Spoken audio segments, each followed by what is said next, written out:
ஒரு பால் 22 பேர் 90 நிமிஷம். இத பார்க்க கோடிக்கணக்கான மக்கள். ஆனா இந்த 90 நிமிஷத்துல உலகம் முழுவதும் எவ்வளவு பணம் செலவாகும் தெரியுமா? ஒரு சாதாரண ஃபேனால இந்த மேட்சுக்குலாம் டிக்கெட்டே வாங்க முடியாது. ஆனா சில கம்பெனிஸ் ஒரு போட்டிக்கு நடுவுல ஆயிரக்கணக்கான கோடிகள் சம்பாதிப்பாங்க. சோ பேசிக்கலி இது ஒரு விளையாட்டா இல்ல உலகத்திலே மிகப்பெரிய வியாபார இயந்திரமா? சோ நான் எதை பத்தி பேசுறேன்னு கேட்டீங்கன்னா 2026 FIFA வேர்ல்டு கப் ஹிஸ்டரியிலே மிகப்பெரிய வேர்ல்டு கப் இது. 48 கண்ட்ரீஸ், 104 மேட்ச், 3 நாடுல நடக்குது. America, Canada, Mexico. ஆனா இந்த வேர்ல்டு கப்ல பெரிய பேச்சு பொருளா இருக்கிறது என்னன்னு கேட்டீங்கன்னா ஃபுட்பால் கிடையாது. என்னடா டிக்கெட் விலை இவ்வளவு அதிகமா இருக்குன்னா, சோ இது எல்லாத்தையும் யார் நடத்துறாங்கன்னு பாத்தீங்கன்னா FIFA. இந்த அமைப்பு தான் இந்த வேர்ல்டு கப்பையே நடத்தும். நம்ம இந்தியால வந்துட்டு ஃபுட்பால் வியூவர்ஸ் இப்பதான் கொஞ்சம் கொஞ்சமா கூட்டிட்டு வராங்க. பட் இருந்தாலும் நமக்கு ஃபுட்பால்னா என்ன யோசிப்போம்? ஒரு Mbappe, Cristiano Ronaldo, Lionel Messi இந்த மாதிரி சிலர் பேர்களை மட்டும் தான் நம்ம தெரிஞ்சு வச்சிருப்போம். சோ வேர்ல்டு கப் மூலியமா இந்த பிளேயர்ஸ்லாம் அவங்க நாட்டுக்காண்டி விளையாண்டு கப் அடிக்கிறத நம்ம பார்ப்போம். ஆனா ஃபீஃபாக்கு இதெல்லாம் பெரிய மேட்டரே கிடையாது.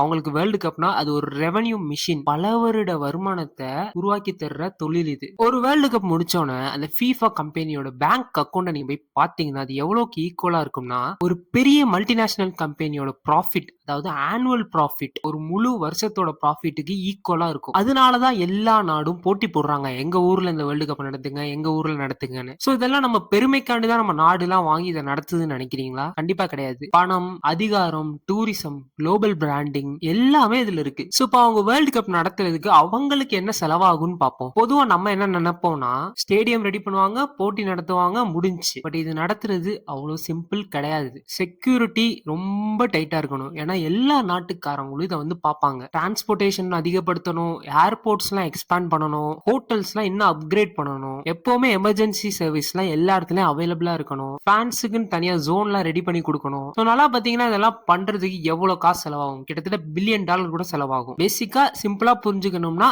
உலகத்துக்கே ஒரு கண்காட்சி நடத்துற மாதிரி. ஸோ இந்த வருஷம் பாத்தீங்கன்னா அமெரிக்கா தான் இந்த வேர்ல்டு கப்பை முன்னாடி வாங்கி நடத்துறாங்க. அமெரிக்காக்கு இதுல என்ன ஒரு அட்வான்டேஜ் கேட்டீங்கன்னா, இப்ப கத்தார்ல வேர்ல்டு கப் நடந்துச்சுன்னா அங்க வந்துட்டு அவங்க ஸ்டேடியம்ஸ்லாம் புதுசா பில்ட் பண்ணாங்க. பட் இப்ப அமெரிக்கால நிறைய ஸ்டேடியம் ஆல்ரெடி அவைலபிளா இருக்கு. அவங்க புதுசா எதுவும் கட்ட தேவையில்லை. பட் இருந்தாலும் நான் சொன்ன இந்த மேல உள்ள விஷயங்கள்லாம் உள்ள நம்ம வைக்கணுங்கிறதுக்காண்டி செலவுகள் அதிகமா தான் இருக்கும். இப்ப ஃபேன்ஸ்க்குலாம் இந்த வேர்ல்டு கப்ல என்ன கடுப்புன்னு கேட்டீங்கன்னா, football supposedly belongs to people, அதாவது ஃபுட்பால்ங்கிறது மக்களுக்குடையது. பட் அது எல்லா மக்களாலையும் அஃபோர்ட் பண்ணி பார்க்க முடியுதா? ஒரு மிடில் கிளாஸ் ரசிகன் ஒரு வேர்ல்டு கப் ஃபைனல் அவன் குடும்பத்தோட போய் பார்க்கணும்னா அந்த வேர்ல்டு கப்புக்கு டிக்கெட் மட்டும் போகாது, அவன் பிளைட்ல போகணும், அங்க போய் ஹோட்டல் போட்டு புக் பண்ணி அங்க தங்கி இருக்கணும், சாப்பாடுக்கு அங்க பே பண்ணணும், லோக்கலா டிராவல் பண்றதுக்கும் அவன் தான் அங்க செலவழிக்கணும். ஸோ இது எல்லாத்தையும் நீங்க கால்குலேட் பண்ணி பாத்தீங்கன்னா லட்சக்கணக்கில் ஆகும். முன்னாடி எல்லாம் வேர்ல்டு கப் எப்படி இருந்துச்சுன்னா மக்கள் கொண்டாடும் திருவிழா, எல்லா மக்களும் கொண்டாடுனாங்க. பட் இப்போ அது வந்து ரிச் ஃபேன்ஸ் ஃபெஸ்டிவலா மாறிடுச்சு. காசு இருக்கவனால மட்டும்தான் நேர்ல போய் பார்க்க முடியற ஒரு விஷயமா மாறிடுச்சு. இதுதான் நிறைய ஃபேன்ஸ் வைக்கிற குற்றச்சாட்டு. Basically football is becoming a luxury sport. இப்போ ஃபீஃபாவோட பிசினஸ் மாடல் பத்தி பார்ப்போம். ஃபீஃபா பேசிக்கலி என்ன விக்குது? ஃபீஃபா ஷூ விக்குதா,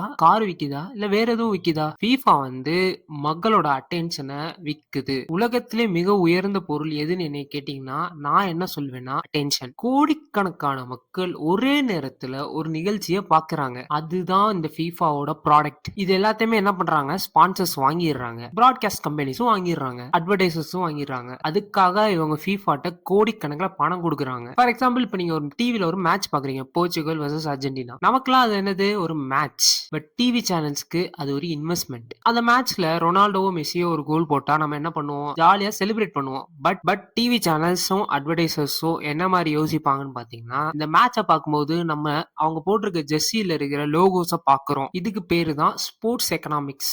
இப்போ ஒரு இம்பார்ட்டன்ட் கொஸ்டின், வேர்ல்டு கப் வந்துட்டு ஒரு விளையாட்டுக்காக நடக்குதா இல்ல டோட்டலி மணி பேஸ்டா மாறிடுச்சா? 48 கண்ட்ரி, 104 மேட்ச், நிறைய நாடுனா நிறைய மேட்ச், நிறைய மேட்ச்னா நிறைய டிக்கெட்ஸ், நிறைய டிக்கெட்ஸ்னா நிறைய விளம்பரம், அதிக விளம்பரம்னா அதிக டிவி ரைட்ஸ், அதிக டிவி ரைட்ஸ்னா அதிக வருமானம். சோ இதெல்லாம் நம்ம ஃபீஃபாட்ட வச்சோம்னா ஃபீஃபா என்ன சொல்றாங்கன்னா நாங்க ஃபுட்பாலை வளர்க்குறோம்னு சொல்றாங்க. அவங்க ஃபுட்பாலை வளர்க்குறாங்களா இல்ல அவங்களோட ரெவன்யூவை வளர்க்குறாங்களான்னு யோசிச்சு பாருங்க. பட் இதோட பிரைட்டர் சைடு பார்த்தோம்னா அந்த நாட்டுல வேர்ல்டு கப் நடக்கும்போது அங்க உள்ள ஹோட்டல்ஸ்லாம் நிறையும், ரெஸ்டாரண்ட்ஸ் நிறையும், டாக்ஸி டிரைவர்ஸ் எல்லாம் நல்லா சம்பாதிக்கலாம், டூரிசம் எல்லாம் பெருசாகும், அங்க இருக்க சின்ன சின்ன பிசினஸ் எல்லாம் வளரும். இந்த ஃபீஃபா நடக்கிற அந்த 1-2 மாசத்திலேயே அந்த ஊர் வேற லெவல்ல டெவலப் ஆகுறதுக்கு சான்சஸ் இருக்கு. பட் இதுலயுமே கார்ப்பரேட் புகுந்து வேலை செஞ்சாங்கன்னா சின்ன சின்ன ஆளுங்களுக்கு இதுலயும் காசு கிடைக்காம போறதுக்கும் வாய்ப்பு இருக்கு. ஸோ 2026 வேர்ல்டு கப்ல யார் ஜெயிப்பாங்கன்னு என்ன கேட்டீங்கன்னா எனக்கு தெரியாது. பட் ஆல்ரெடி ஒரு வின்னர் இருக்காங்க. யாருன்னு கேட்டீங்கன்னா ஸ்போர்ட்ஸ் பிசினஸ்.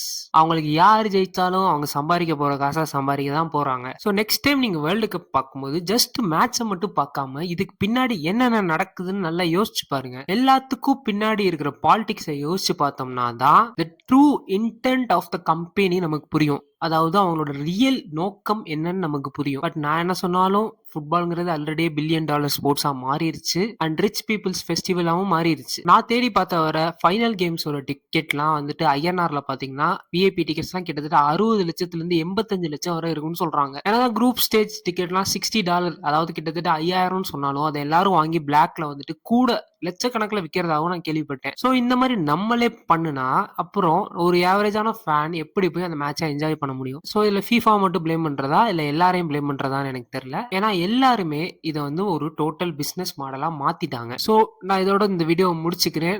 நான் என்ன சொல்ல வரேன்னா ஃபுட்பால் வந்து ஒரு காலத்துல மக்கள் பார்த்து ரசிக்கக்கூடிய ஸ்போர்ட்டா இருந்துச்சு. பட் இப்போ அது ஒரு பில்லியன் டாலர் பிசினஸா மாறிடுச்சு. அதுக்கு ஃபீஃபா என்னதான் காரணமா இருந்தாலும் நம்மளும் ஒரு சின்ன காரணமா தான் இருக்கும். இந்த சீப் டிக்கெட்ஸ் எல்லாம் வாங்கிட்டு பிளாக்ல விற்காம இருந்தா எல்லா மக்களும் அதை போய் என்ஜாய் பண்ணலாம். ஸோ இந்த ஃபுட்பால் வேர்ல்டு கப்புங்கிறது வந்து இன்னும் மக்களுக்கானதா இருக்குதா இல்ல அது ஒரு பிசினஸ் மாடலா மாறிடுச்சான்னு உங்க கருத்துக்களை கமெண்ட் செக்ஷன்ல சொல்லுங்க. நான் அடுத்த வீடியோல சந்திக்கிறேன். இந்த வீடியோ பிடிச்சிருந்துச்சுன்னா லைக் பண்ணுங்க, ஷேர் பண்ணுங்க, சப்ஸ்கிரைப் பண்ணுங்க.